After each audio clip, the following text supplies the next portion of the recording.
Welcome to ఆర్ఫై TV news. Alluri జిల్లా అరకులోయ అనంతగిరి మండలం గుమ్మకోట పంచాయతీ పరిధిలో గుజ్జేలి హైడ్రో పవర్ ప్రాజెక్టు పనులు పూర్తిగా నిలిపివేయాలని గుమ్మకోటలో బహిరంగ సభ నిర్వహించారు. ఈ సభ ముఖంగా గిరిజన సంఘం నాయకులు, కేంద్ర కమిటీ సభ్యురాలు పుణ్యావతి మాట్లాడుతూ ఏజెన్సీ అడవిలోనూ కార్పొరేట్ కంపెనీలకు అమ్మొద్దు, ఆదివాసులకు జల సమాధి చేయవద్దని ఆరోపించారు.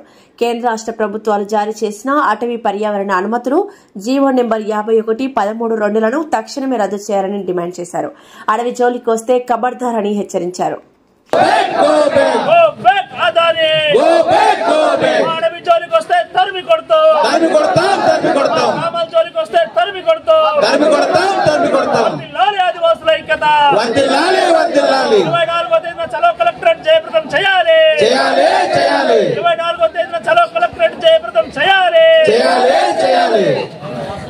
అందరు కూడా ఇక్కడ డ్యామ్ కట్టబోతున్నారు గుజ్జెల్లో. ఈ గుజ్జెల్లో డ్యామ్ కడితే ఈ గుమ్మకోట ఊరు కూడా మునిగిపోతుంది, గుమ్మకోట పంచాయతీ అంతా కూడా మునిగిపోద్ది. అందుకే ఈ పోరాటాన్ని మీరందరూ కూడా ముందుండి మీరందరూ కూడా బలపరచాలి, సహకరించాలని చెప్పి ఉద్దేశంతోనే ఈరోజు ఇక్కడ మీటింగ్ పెట్టడం అనేది జరిగింది. ఎందుకంటే ఈ హైడ్రో పవర్ ప్రాజెక్ట్ డ్యామ్ అంటే ఇక్కడ 150 అడుగులు 150 మీటర్లు డ్యామ్ కడతాడు గుజ్జెల్లో. 150 మీటర్లు అంటే 150 అడుగులు డ్యామ్ కట్టిన తర్వాత ఈ గుమ్మకోటే కాదు, భీంపల్ కూడా మునిగిపోద్ది. ఆ నీరంతా కూడా ఇక్కడ తీసుకొచ్చి, లోతైన నీరంతా తీసుకొచ్చి ఇక్కడ నింపుతారు. ఇక్కడ నింపిన తర్వాత ఇక్కడ నుండి నవయుగ అనే సావుకారు కరెంట్ తయారు చేసి దేశం మొత్తం అమ్ముతాడు. మరి మీరందరూ ఇష్టపడతారా ఇక్కడ నీటి నీటి నింపడానికి గుమ్మకోట ప్రజలు ఇష్టమేనా అని అడుగుతున్నాను నేను. మరి మీరు ఇష్టం లేకపోతే ఈ పోరాటానికి ఎందుకు వెనకడుగు వేస్తున్నారు? మీరందరూ రావాలి కదా. ఎందుకంటే ఈ గుజ్జెల్లో కరెంట్ ఎంత తయారు చేస్తారంటే 1400 మెగావాట్ కరెంట్ తయారు చేస్తాడు, 1500 మెగావాట్ కరెంట్ తయారు చేస్తాడు. పోలవరము 900 మెగావాట్లు. అంటే గోదావరి నీళ్ళు అంత నింపినా అక్కడ తక్కువ కరెంట్ అవుతుంది, దానికన్నా డబల్ ఇక్కడ కరెంట్ తయారవుతుంది. అందుకే ఈ పొడవు చెట్టు కూడా మునిగిపోద్ది. మీ గమనంలో ఉంచుకోవాలి. మీ శ్మశానాలు మునిగిపోతాయి, మీ స్కూల్స్ మునిగిపోతున్నాయి, ఇక్కడ పిఎస్సి, మీ పంట పొలాలు ఇవన్నీ కూడా మునిగిపోతాయి. అందుకే ఈ చెట్టే మునిగిపోతాయి. 150 అడుగులు అంటే ఈ చెట్టు మునిగిపోద్ది. మరి ఇంత ముంపు జరుగుతున్నప్పుడు మీరందరూ కసిగా పోరాటంకి ముందుకు రావాలి. ఇప్పటికే బూర్జవాళ్ళు పోరాటం చేస్తున్నారు, పెద్దబిడ్డ పోరాటం చేస్తున్నారు, టోకూరు, బస్కి, అలాగే ఏజెన్సీ 8 మండలాలు పోరాటానికి వస్తున్నారు. మరి మీరు ఎందుకు పోరాటానికి రావట్లేదు? మీరేమైనా ఆ నవయుగం నుండి ఏమైనా మందు రాసాడా? మీరు ఒకసారి అర్థం చేసుకోవాలని చెప్పి మీ అందరు కూడా కోరుతున్నాను. ఇప్పటికే గుమ్మకోట ఈ 5 పంచాయతీలంతా నాన్ షెడ్యూల్ అయిపోయి ఇక్కడ భూమి మీద రక్షణ లేదు, అడవి మీద రక్షణ లేదు, మీ దేనికి మీకు రక్షణ లేదు. ఇక్కడే పిరమిడ్స్, ఏ ఊరది పిరమిడ్స్ ఇక్కడ కట్టారు కదా, గొండ్రుపాడ పూతిగోల్స దగ్గర పిరమిడ్స్ దగ్గర అక్కడ ఒక పని చేసే వాళ్ళని చంపేశారు తెలుసా. చంపేస్తే అలా మానేస్తే మన సంఘం వెళ్ళి ఆ యొక్క చిరంజీవి రాజుల్ని తరిమి కొట్టి జైలుకి పంపించాం. అది అంటే ఒక మాటలో చెప్పాలంటే ఈ పంచాయతీ అంతా రెడ్డిలు ఆక్రమించేశారు, కబ్జాలు చేశారు. అంటే గుజ్జలి పేరుతో ఇచ్చినటువంటి హైడ్రో పవర్ ప్రాజెక్ట్ ఒప్పందం రద్దు చేయాలని చెప్పేసి ఈ గుజ్జలి పవర్ ప్రాజెక్ట్ పేరుతోటి జీవో నెంబర్ 13 ఇచ్చారు. ఈ జీవో నెంబర్ 13 పరిధిలోనే చిట్టవలస ప్రాజెక్ట్ కూడా ఉంది. అయితే ఈ ప్రాజెక్ట్ పరిధిలో అనంతగిరి మండలం పరిధిలో గుమ్మకోట, భీంపోలు, గరుగుబిల్లి ఈ 3 పంచాయతీలు ఉన్నాయి. అరకువేలి మండలంలో ఇరగాయి, లోతేరు ఉంది. మన్యం పార్వతీపురం జిల్లాలో గర్సిగుడ్డి, తంగలాము, మూటకూడు, గొత్తూరు, సతాబి ఈ 5 పంచాయతీలు. అంటే ఈ యొక్క ప్రాజెక్ట్ కిందే దాదాపు 10 పంచాయతీలు ఉన్నాయి. ఈ 10 పంచాయతీల పరిధిలో ఈ యొక్క ప్రాజెక్ట్ కడతామని చెప్పేసి చెప్తున్నారు. ఇప్పుడే మన నాయకులు చెప్పారు, ఈ ప్రాజెక్ట్ కడితే ఏమవుతుంది, ఎంత మునుగుతుంది అని చెప్పేసి. ఈ ప్రాజెక్ట్ కట్టి ఏం చేస్తారంటే నవయుగ కంపెనీ వ్యాపారం చేయడం కోసం ఈ ప్రాజెక్ట్ కడతారు. ఇక్కడ తయారు చేసిన కరెంట్ ఏమైనా మనకు ఫ్రీగా ఇస్తారా? ఎవరు? ఇక్కడ తయారు చేసి ఇక్కడ వ్యాపారం చేసింది ఆదివాసులకు వస్తాయా? రావు. ఇది వ్యాపారం చేసి కార్పొరేట్ సంస్థలైనటువంటి నవయుగ, అదాని, సిరిడి సాయి, మెగా లాంటి పెద్ద పెద్ద కంపెనీలు వ్యాపారం చేయడం కోసమే ఈ యొక్క ప్రాజెక్ట్ నిర్మాణం చేస్తున్నారు. ఈ నిర్మాణం వల్ల ఈ వాళ్ళకి లాభాలు వస్తే ఆదివాసులు మాత్రం జలసమాధి అవుతారు. అందుకనే ఈ ప్రాజెక్ట్ రద్దు చేయకపోతే ఖచ్చితంగా ఆదివాసులు తిరుగుబాటు తప్పదని చెప్పేసి హెచ్చరిస్తున్నాం. అంతేకాదు ఈ ప్రాజెక్ట్ సంబంధించి రకరకాల ఊహాగానాలు, రకరకాల ప్రచారం జరుగుతుంది. హైడ్రో పవర్ ప్రాజెక్ట్ నిర్మాణం జరిగితే మీకు ఉద్యోగాలు వస్తాయి, మీకు లాభం, అది మంచి జరుగుతుందని చెప్పేసి చెప్తున్నారు. మొన్న మినిస్టర్ గారు కూడా మాట్లాడతారు, మంచి జరిగితే మంచి జరుగుతుంది, చెడు జరిగితే చెడు జరుగుతుంది, ఇది తాత్కాలికంగా ఆపాలని చెప్పేసి మాట్లాడారు. తాత్కాలికంగా ఆపడం అంటే ఏంటి? తాత్కాలికంగా ఆపి మళ్ళా మీరు ప్రాజెక్ట్ కడతామనే కదా మీ అర్థం. అందుకనే ఆదివాసులు కోరుతున్నది ఈ ప్రాంతంలో హైడ్రో పవర్ ప్రాజెక్ట్ నిర్మాణం జరగకూడదు. మాకు అడవి కావాలి, మా భూమి కావాలి, ఇక్కడ మేము స్వేచ్ఛగా బతకాలని చెప్పేసి ఆదివాసులు కోరుతున్నారని చెప్పేసి ఈ సందర్భంగా తెలుపుతున్నాం. అది కాదంట, మొన్న పిఓ గారి దగ్గర కూర్చున్నాం.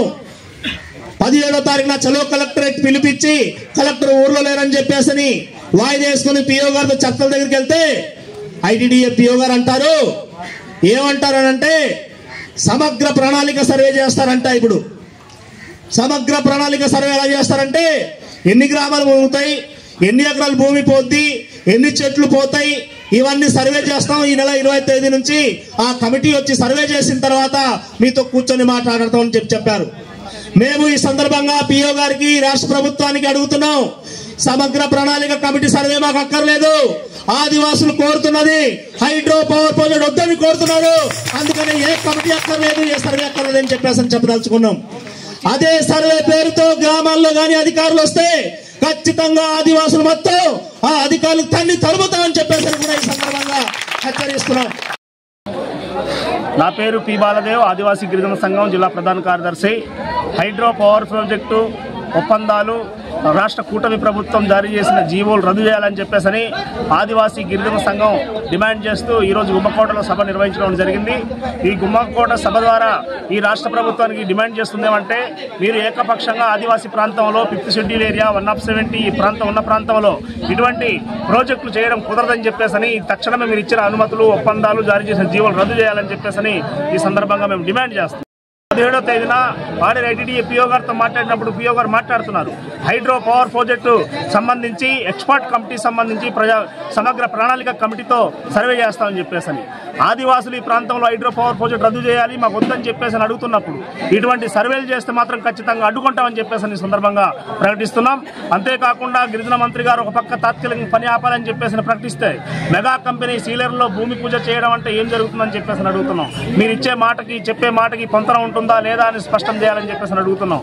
ఆదివాసులు మోసం చేస్తే, మాయా చేస్తే ఖచ్చితంగా తిరుగుబాటు తప్పదు. ఈ తిరుగుబాటుకి ప్రతీకగా రేపు 24వ తేదీన చలో కలెక్టరేట్ కార్యక్రమం ఆదివాసులు నిర్వహిస్తున్నారు. అప్పటి నాటికైనా సరే ఈ రాష్ట్ర ప్రభుత్వం, కూటమి ప్రభుత్వం, చంద్రబాబు నాయుడు గారు, పవన్ కళ్యాణ్ గారు ఇచ్చిన జీవో ఒప్పందాలు రద్దు చేయకుంటే పెద్ద ఎత్తున పోరాటానికి ఆదివాసులు సన్నద్ధం అవుతారు. సమాధానం చెప్పడానికి అధికార యంత్రాంగం మొత్తం సన్నద్ధం కావాలని చెప్పేసి ఈ సందర్భంగా హెచ్చరిస్తున్నాం.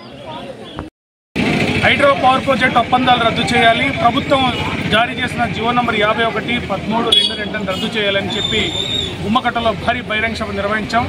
ఈ బహిరంగ సభ నుండి పిలిపిస్తున్నాయంటే రేపు 24వ తేదీన పాడేరు చలో కలెక్టరేట్ కార్యక్రమాన్ని జయప్రదం చేయాలని చెప్పి ప్రజలందరికీ విజ్ఞప్తి చేస్తున్నాం. ఇప్పటికీ రాష్ట్ర ప్రభుత్వం చాలా నిమ్మక నీరెత్తినట్టు వ్యవహరిస్తుంది. ఒక పక్క ప్రభుత్వం పనులు నిలుపుదల చేస్తున్నామని ప్రకటన చేస్తూ, మరోపక్క డ్రోన్లు, హెలికాప్టర్లతో గిరిజన ప్రాంతాన్ని గస్తీ కాస్తూ, ఇంకో పక్క మెగా ఇంజనీరింగ్ వాళ్ళు సీరియల్లో భూమి పూజ చేస్తూ శంకుస్థాపన చేసిన పరిస్థితి ఉంది. అంటే ప్రభుత్వం ఇస్తున్న హామీలు అన్ని కూడా ఆచరణలో సాధ్యమయ్యే పరిస్థితి కనిపించట్లేదు. మోసం చేస్తున్నారు, దగా చేస్తున్నారు. ఇటువంటి పరిస్థితుల్లో చలో కలెక్టరేట్ నాటికి ప్రభుత్వం తక్షణమే ఉత్తర్వులు రద్దు చేసుకోకపోతే, ఒప్పందాలు రద్దు చేసుకోకపోతే తీవ్రమైన పరిణామాలు ఉంటుందని చెప్పి ప్రభుత్వానికి హెచ్చరిక జారీ చేస్తున్నాం. ఛత్తీస్గఢ్ ఉంది, ఒరిస్సా ఉంది, ఇక్కడ పెద్ద పెద్ద గనులు ఉన్నాయి, ప్రాజెక్టులు ఉన్నాయి. రూర్కెలా గాని, భిలాయ్ గాని, అట్లాగే నాల్కో గాని ఇటువంటి ఫ్యాక్టరీలు ఉన్నాయి. అల్యూమినియం, బాక్సైడ్ తవ్వారు, బొగ్గు గనులు తవ్వారు, ఇనప ఖనిజం తవ్వారు. ఈ తవ్విన వాళ్ళు ఎవరు? తవ్వితే పోయిన గ్రామస్తులు ఎవరు? గిరిజనులు కాదా? ఆ గిరిజనులకు ఏ కొంచెం అయినా కానీ ఉద్యోగాలు ఇచ్చారా? గిరిజనులకే కనుక మీరు ఉద్యోగాలు ఇచ్చినట్టయితే జార్ఖండ్ కానీ, ఛత్తీస్గఢ్ కానీ, ఒరిస్సా కానీ పోయే రైళ్లు ఒక్కొక్క బెర్త మీద 2, 3, 4 కుక్కి కిందకి ప్రయాణాలు చేస్తున్నారు. బతకటానికి కాదా? హోటళ్లలో చిప్పలు కడగటానికి కాదా? దొడ్లు కడగటానికి కాదా? రకరకాల పనులు చేసుకుని బతకటానికి వాళ్ళు ప్రయాణాలు చేస్తున్నారే. అక్కడ ఏ పాటి ఉద్యోగాలు ఇచ్చారు? బొగ్గు గనులు తవ్విన చోట ఏ పాటి ఉద్యోగాలు ఇచ్చారు? పెద్ద పెద్ద స్టీల్ ఫ్యాక్టరీలు కట్టిన చోట ఏ పాటి ఉద్యోగాలు ఇచ్చారు? రేపొద్దున ఇక్కడ హైడ్రో పవర్ ప్రాజెక్టులు కట్టి ఎన్ని ఉద్యోగాలు ఇస్తారు గిరిజనులకి? ఇదంతా గిరిజనులు మభ్య పెట్టడానికి కాదా? గిరిజనులు పొట్టగొట్టడానికి కాదా? గిరిజనులు జల సమాధి చేయడానికి కాదా అని చెప్పేసి ప్రశ్నిస్తున్నారు ఇక్కడ గిరిజనులు. 2 నెలల నుంచి ఈ హైడ్రో పవర్ ప్రాజెక్టులకు వ్యతిరేకంగా పెద్ద పోరాటం జరుగుతూ ఉంది. మరి ఎక్కడికక్కడ పోలీసు వారి ద్వారా సమాచారాలు తీసుకుంటున్నారు. పైన ప్రధానమంత్రి గారికి కానీ, రాష్ట్రంలో ఉన్న ముఖ్యమంత్రి గారికి కానీ, పెద్ద పెద్ద ఉపన్యాసాలు దంచే పవన్ కళ్యాణ్ గారికి కానీ ఇవేమీ కనపట్టలేదా అని చెప్పేసి మేము అడుగుతున్నాము. ఇక్కడ ఆదివాసీల్ని, గిరిజనుల్ని ముంచేసి ఇక్కడ హైడ్రో పవర్ ప్రాజెక్టులు కడతారా అని చెప్పేసి మేము అడుగుతా ఉన్నాం. ఈ ఆదివాసీల ఘోష మీకు వినపట్టలేదా, మీ కళ్ళ కనపట్టలేదా అని చెప్పేసి మేము అడుగుతా ఉన్నాం. ఉత్తరాఖండ్ రాష్ట్రాన్ని చూస్తున్నాం. ఎడాబెడా అక్కడ హైడ్రో ప్రాజెక్టులు కట్టబట్టే విపరీతంగా వరదలు వచ్చినాయి. ఆఖరికి బద్రీనాథ్ దేవాలయం లాంటి అనేక దేవాలయాలు కూడా మునిగిపోయిన పరిస్థితి. మరి ఇక్కడ అటువంటి పరిస్థితే కనుక ఇక్కడికి వస్తే ఏమి రక్షణ కల్పిస్తారు, ఎటువంటి ఏర్పాట్లు మీరు చేస్తారని చెప్పేసి మేము అడుగుతున్నాం. గిరిజనులకు కానీ, సాధారణ ప్రజలకు కానీ చాలా రకాల వాగ్దానాలు చేస్తున్నారు. ఏ ఒక్క వాగ్దానం అయినా కానీ మీరు నిలబెట్టుకున్నారా? ఆఖరికి గిరిజన యువత వీళ్ళల్లో బిఏలు చదివిన వాళ్ళు ఉన్నారు, బీఈడీలు చదివిన వాళ్ళు ఉన్నారు, బీటెక్లు చేసిన వాళ్ళు ఉన్నారు. వాళ్ళకి ఎక్కడికైనా ఉద్యోగాలు ఇచ్చారా అని చెప్పేసి నేను అడుగుతున్నాను. బాగా చదువుకున్న వాళ్ళకే ఉద్యోగాలు ఇవ్వని మీరు రేపు హైడ్రో పవర్ ప్రాజెక్టులు కట్టి ఉద్యోగాలు ఇస్తామని చెప్పేసానంటే ఎవరి చెవుల్లో పువ్వెట్టడానికి మీరు మాట్లాడుతున్నారని చెప్పేసి నేను అడుగుతున్నాను. గంగరాజ్ అండి, అనంతగిరి జడ్పీటీ సభ్యుడిని. ఈరోజు గుమ్మకోట కేంద్రంగా ఈరోజు హైడ్రో పవర్ ప్రాజెక్టు ముంపు బాధితులు లేదంటే బాధిత గ్రామాల నుండి ఈరోజు ఇక్కడ బహిరంగ సభ అనేది జరిగింది. ఈ బహిరంగ సభ వేదికగా మేము ఒకటే ప్రభుత్వానికి అడుగుతున్నాం. కేంద్ర రాష్ట్ర ప్రభుత్వాలు ఇప్పుడు తీవ్రమైనటువంటి పరిస్థితిలో ఈ ప్రజలు ఉన్నారు. దీన్ని ప్రతిఘటిస్తున్నారు, రద్దు చేయమని. ఎందుకంటే ఇక్కడ ప్రత్యామ్నాయంగా ఆనాడు బాక్సైట్ వచ్చినప్పుడు ఆ బాక్సైట్ కొండల మీద బాక్సైట్ తవ్వాలని చూశారు. కానీ ఆ కొండలు లేకపోతే మేము బతకలేము, ఈరోజు మా జీవనోపాధి కొనసాగదని తిరుగుబాటు చేసి 20 సంవత్సరాల పాటు పోరాడి ఈరోజు ప్రభుత్వాన్ని ఇచ్చిన జీవోల అనుమతులు రద్దు చేయించారు. ఈరోజు ప్రజలు ఏదైతే నివాస ప్రాంతాలు అయినాయో ఆ గ్రామాలు, నివాస వ్యవసాయ భూములు ఇవన్నీ క్షేత్రస్థాయిలో ప్రజలు ఏదైతే ఎదుర్కొంటున్నారో అంటే జీవనోపాధి సాగిస్తున్నారో అటువంటి భూముల నుండి దూరం చేస్తామంటే చూస్తూ ఊరుకోరు, తిరుగుబాటు చేస్తారు. ఈరోజు అల్లూరి సీతారామరాజు జిల్లా ఈ అడుగుజాడల్లో అల్లూరి సీతారామరాజు గారి అడుగుజాడలు నడిచి ఖచ్చితంగా స్వతంత్ర సమర యోధులు గతంలో ఏ రకమైన పోరాటం చేశారో ఈరోజు కూడా అటువంటి పోరాటానికి ప్రజలు సన్నద్ధమవుతున్నారు. ఇప్పటికైనా ఈరోజు కేంద్ర రాష్ట్ర ప్రభుత్వాలు అటు అదానికి కానీ ఇక్కడ ఉన్నటువంటి నవయుగ కంపెనీలు కానీ ఇచ్చినటువంటి అనుమతులు, జీవోలు అన్నీ రద్దు చేసి వెనక్కు తీసుకుంటే గౌరవప్రదంగా ఉంటుంది. లేకపోతే ప్రజానీకం తిరుగుబాటు చేసి తీవ్రంగా ఈరోజు ఎదుర్కోవాల్సినటువంటి పరిస్థితి వస్తుంది. కాబట్టి ఈ సందర్భంగా 24న బార్డర్లో జరిగేటువంటి చలో కలెక్టరేట్కి ఈరోజు వేలాది మంది అక్కడ కూడా కదిలొచ్చి ఈరోజు రద్దు చేయాలా, ఈ డిమాండ్ని వెనక్కి తీసుకొని అనేది హెచ్చరిక జారీ చేస్తున్నారు. కాబట్టి ఇప్పటికైనా ప్రభుత్వం కన్నువిప్పు కావాలని ఈ సందర్భంగా హెచ్చరిస్తున్నాం.